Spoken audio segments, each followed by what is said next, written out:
When we first established 343, we spent a lot of time thinking about what stories we wanted to tell. Bounding the universe, what's the first story we wanted to tell, what's the last story we wanted to tell within a timeline. The story that 343 was most excited about was Master Chief. It's the 10th anniversary of Halo. We're like, okay, we kind of have to do this at this point. It just makes a ton of sense. We are announcing at E3 this year Halo Combat Evolved Anniversary. And we're announcing Halo 4, which is the first in the new trilogy of Halo games. I think for most people, Halo 1 is the quintessential Halo.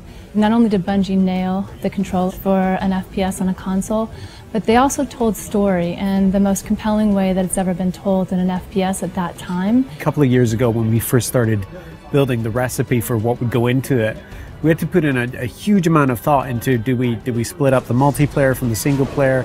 Do we use the original Halo multiplayer and try and make netcode work with that? Do we use the Reach code and keep that infrastructure and that ecosystem going? First thing we wanted to do is make it look like a 360 title. How would it look if this game came out today? How would it feel? How would it be different? Sometimes you find little additions that's like, God, I wish if this could have been in there 10 years ago, and it looks so right in there right now. And that's what we're looking for in all the changes that we're making. Retouching Halo 1 needed to be a labor of love. The audio, the characters, the levels, the grass, the dirt, the sky, the moons, trying to find a way to reproduce them faithfully, but in a way that looks like it's 10 years later. Literally, you pick this up, the gameplay is identical to what it was 10 years ago, because I mean, that was just so original, it was so new, it was so fresh. It's great to kind of go back to that old gameplay and feel as powerful as you did in both vehicles and with the pistol. The Halo 1 pistol is back. It is still wildly overpowered. 3 shots to the head from anywhere on the map will kill anything.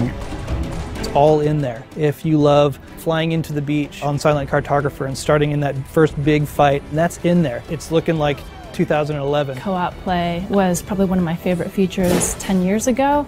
We have co-op play over live. Anniversary will have stuff hidden in it. It's going to have stuff hidden in it that you know about, like terminals, and you're just going to have to find them yourself. I'm also excited about the stories we're telling in the terminals, and then having achievements. That's long overdue. Being able to switch back to the classic on the fly is just going to be kind of a magical experience. You hit a button at any point in the campaign, you flop back, and that's how the game looked 10 years ago.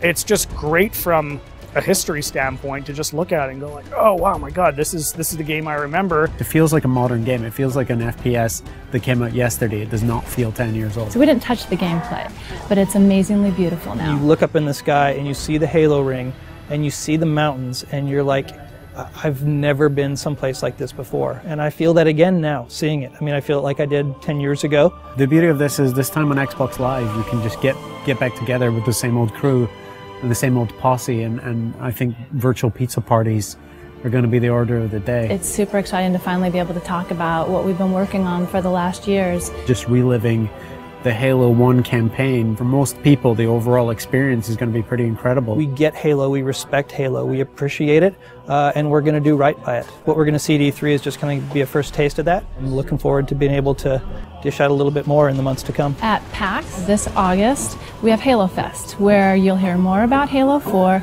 and you get hands-on play with Halo Anniversary, both campaign and multiplayer. That's going to be a blast and a hell of a way to finish the summer.